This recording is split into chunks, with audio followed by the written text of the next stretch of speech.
Guys, क्या आपने कभी किसी ऐसी जगह के बारे में सुना है जहाँ पे सोना मना है?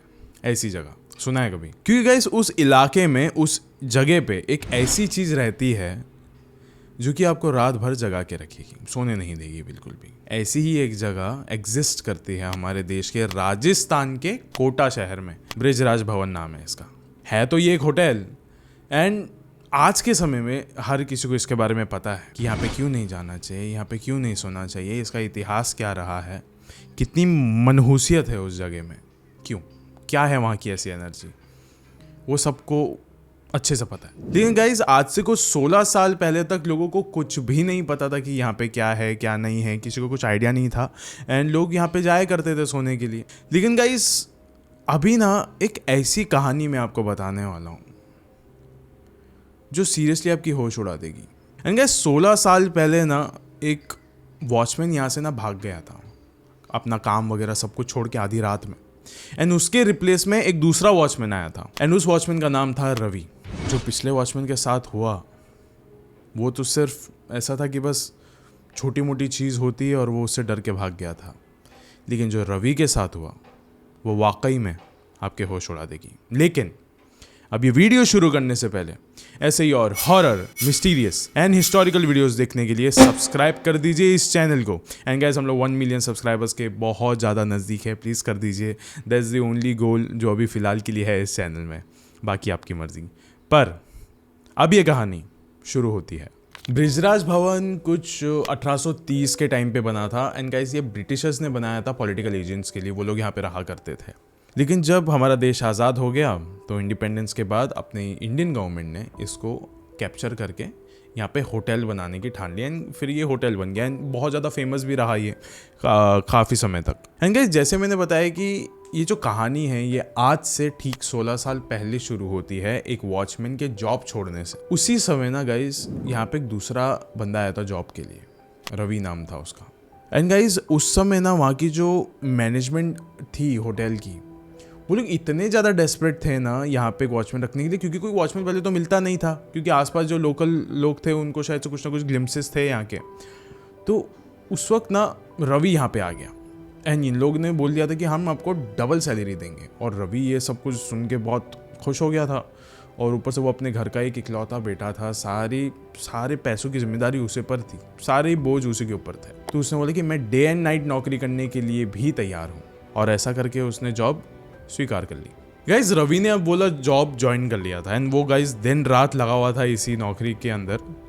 एंड गाइज ये चीज़ ऐसी थी ना कि वो दिन भर तो काम करता ही था, रात को भी काम करता था। मतलब उसकी जब थोड़ा बहुत अगर उसका शिफ्ट चेंज होता था तो उस समय उसको थोड़ा बहुत सोने का मौका मिल जाया करता था, अदरवाइज उसको खुद के लिए भी टाइम नहीं मिलता था। लेकिन कुछ वक्त के लिए सब कुछ थोड़ा बहुत ठंडा ठंडा था। लेकिन फिर भी एक बार यहाँ की होटल जो मैनेजमेंट कंपनी थी वो आती है रवि के पास, एंड वो आके कहती है कि रवि अभी ना छुट्टियों का टाइम आने वाला है।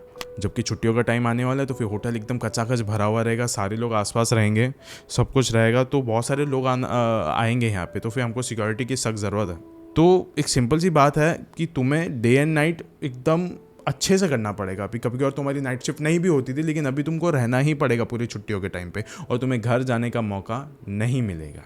तो ये एक बुरी बात हो गई है यहाँ पे, क्योंकि जो तुम्हारा दूसरा बंदा था, जो यहाँ पे दूसरा वॉचमैन यहाँ पे काम किया करता था, उसने भी नौकरी छोड़ दी है। अभी कल एक दूसरा वॉचमैन आने वाला है काम के लिए, लेकिन उस वक्त के लिए, उसके हायरिंग तक तुमको यहाँ पे काम अच्छे से करना पड़ेगा। रवि ये सुनकर कुछ बोला नहीं, एकदम थोड़ा हिचकिचा रहा था बात करने के लिए। तो फिर उस होटल मैनेजमेंट की जो टीम थी उन्होंने कहा कि हम तुझे ज़्यादा पैसे देंगे, अभी तू कुछ बोल मत, लेकिन यहीं पर रुक जा, ठीक है।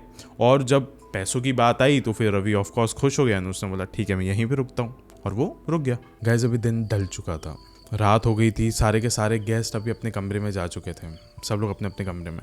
रात इतनी हो चुकी थी कि बहुत अंधेरा था, लिटरली बहुत अंधेरा था।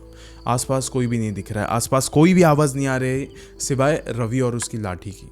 रवि ज़ोर ज़ोर से उस लाठी को बजा बजा के चल रहा था। उसके साथ साथ ना उसको कोई आवाज़ तो सुनाई नहीं देती, लेकिन इमीडिएटली कुछ ही सेकंड्स में उसको आवाज़ आई। वो पीछे मुड़ के देखा तो पीछे होटल की लॉबी थी।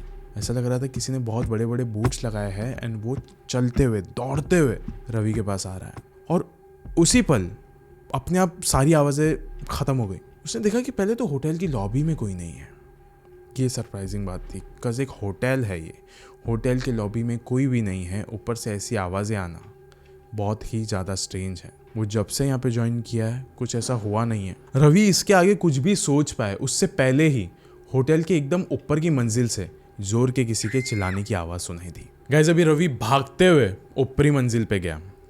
वो गया है, उसने देखा कि लॉबी में ठीक सामने वो देख सकता है कि एक औरत उसके कमरे के ठीक पास में खड़ी है और अपने कमरे को एकदम घूर के देख रही है, लेकिन डरी हुई है, काफ़ी ज़्यादा सहमी हुई है। वो गया रवि उसके पास, उसने बोला मैडम आप यहाँ पे इतने रात को 2-3 बज रहे कुछ, आप यहाँ पे क्या कर रहे हो? फिर उस औरत ने बोला कि इसको जल्दी से बाहर निकालो। रवि ने बोला अंदर है कौन, लेकिन आप किसी के साथ आए हो? फिर उसने कहा कि मैं अकेली आई हूँ यहाँ पे, मेरे अलावा कमरे में कोई भी नहीं होना चाहिए, लेकिन फिर भी मुझे अंदर वो दिखा। रवि ने बोला कि हुआ क्या था? फिर उस औरत ने कहा कि मैं अपने कमरे में सो रही थी और अंधेरे में मुझे यहाँ पे किसी की दबे हुए कदमों की आहट सुनाई दी, चलने की आवाज़ें सुनाई दी, और जैसे मैंने आंखें खोली मैं देखा कि मेरे कमरे के ठीक कोने में एक आदमी खड़ा है। मैं बहुत ज़ोर से चिल्लाई और लाइट्स वगैरह सब कुछ ऑन करी। फिर यहाँ पे देखा, यहाँ पे लाइक कुछ तो गड़बड़ था, जल्दी से जाके देखो कि अंदर कोई ना कोई तो ज़रूर है। फिर रवि ने बोला चलो ठीक है मैं देखता हूँ। लाइट्स वगैरह सब कुछ ऑन थी। वो अंदर गया, सब कुछ देखा।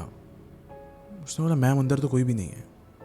हो सकता है कि आप बहुत ही ज़्यादा नींद में हो सकता है कि थकावट के कारण आपको ये सारी चीज़ें दिखाई दे रही हो, लेकिन अभी आप इत्मीनान से अंदर जाके सो सकते हो। अंदर कुछ भी नहीं है, यू आर लाइक सब चीज़ ठीक है यहाँ पे, हम हैं यहाँ पे आपके रखवाली करने के लिए। फिर रवि वापस से अपने पोस्ट पे चला गया। वो उस औरत के बारे में थोड़ी देर के लिए सोच रहा था, मतलब कि कैसे उस औरत ने भी वही चीज़ बोली जो कि रवि के साथ भी हुआ। कुछ समय पहले रवि को भी किसी के चलने की आहट आई थी, उस औरत को भी आई थी। वो यही सब चीज़ों के बारे में सोच रहा था एंड अभी वो आराम से बैठ गया था एंड वो अभी देख रहा था कि उसकी हालत क्या हो गई है। भरी दोपहर में उसने इतना ज़्यादा ड्यूटी किया, इतनी ज़्यादा गर्मी में उसने ड्यूटी करी, इतनी गर्मी में ड्यूटी करने के बाद भी अभी रात में उसको ड्यूटी करना पड़ रहा है, सब कुछ खुद संभालना पड़ रहा है। उसको अपने ऊपर भी थोड़ा बहुत तरस आ रहा था, लेकिन उससे ज़्यादा उसको नींद आ रही थी कि यार मुझे सोना है। और अभी कोई भी गेस्ट आने जाने की कोई भी गुंजाइश लग नहीं रही थी, ऐसा लग ही नहीं रहा था, सब जगह सन्नाटा था, जैसे मैं आपको अभी बताया कुछ देर पहले। फिर उस वक्त रवि ने बोला कि मुझे नींद बहुत आ रही है यार। वो एक कोने में गया और धीरे धीरे करके उसकी आंखें ना बंद होने लग गई, और जैसे ही उसकी आंखें पूरी तरीके से बंद हो गई, किसी ने उसे ज़ोर से थप्पड़ मारा और उसकी आंखें एकदम झटके से खुल गई।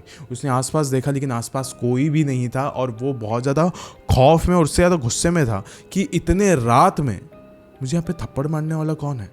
उसको लग रहा था कोई तो उसके साथ मजाक कर रहा है, और वैसा ही लग रहा था, इसलिए वो उसको ढूंढने लग गया था कि आसपास कौन है भाई, किसने मेरे साथ एकदम गंदा मजाक किया है। उसने ढूंढा लेकिन उसे कोई मिला नहीं। फिर अपना वहम समझकर वो वापस आ गया अपने पोस्ट पर।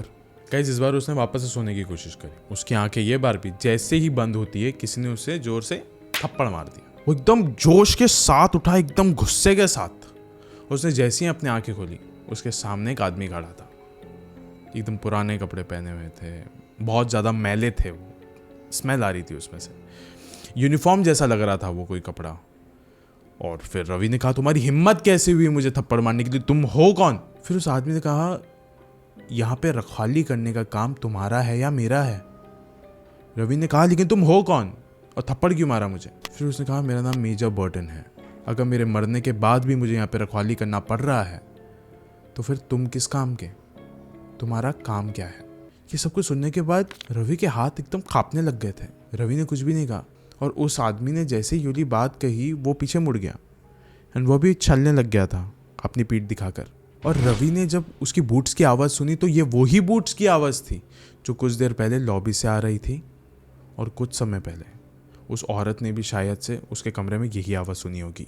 रवि वहीं पर सुन पड़ गया था। ये सब कुछ क्या हो गया उसके साथ अचानक से, लाइक जिस चीज़ का कोई इंसान सोचता नहीं है, या फिर एटलीस्ट वो जब होश से उठा था अपने नींद से, उसको सामने जब बोला इंसान दिखा था, तभी भी वो एटलीस्ट ये महसूस कर पा रहा था कि वो एक इंसान है, जिंदा है।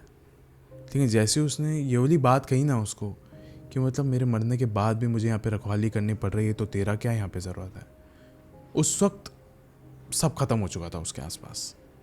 एकदम सहम के कपकपा के वो एक कोने में जाके बैठ गया था। अचानक से उसने देखा कि गेट के बाहर से कोई तो अंदर चलते हुए आ रहे। वो वापस डर गया। सेम वैसी की वैसी ही कदमों की आवाज़ आ रही थी, बूट्स की। एकदम चौकन्ना हो गया था वो अभी, लेकिन उसने फिर भी एक ग्लिम्स थोड़ा सा लिया गेट के पास का, एंड देखा तो वहाँ पे उसका मैनेजर आ रहा था, जो वहाँ का नाइट मैनेजर था। वो आया और उसने देख लिया कि रवि एकदम कपकपा के बैठा है। और ये नज़ारा हर रात को देखने मिलता है किसी ना किसी नए वॉचमैन के साथ। इसने भी वो आत्मा को देखा है। ये नाइट मैनेजर को पता चल गया था। वो मैनेजर आया और उसको पूछा कि हुआ क्या है देखो। फिर उसने सारी बातें बताई। फिर मैनेजर ने कहा कि तूने जो भी देखा वो सच है। हर रात को एक नया वॉचमैन आता है, उसको ये चीज़ देखनी पड़ती है, सहनी पड़ती है। ये जो आत्मा है ये सच्ची है। मेजर बर्टन की आत्मा है ये। जो भी इस होटल से जुड़ा हुआ रहता है, हर किसी को उसकी आत्मा देखने को मिलती है।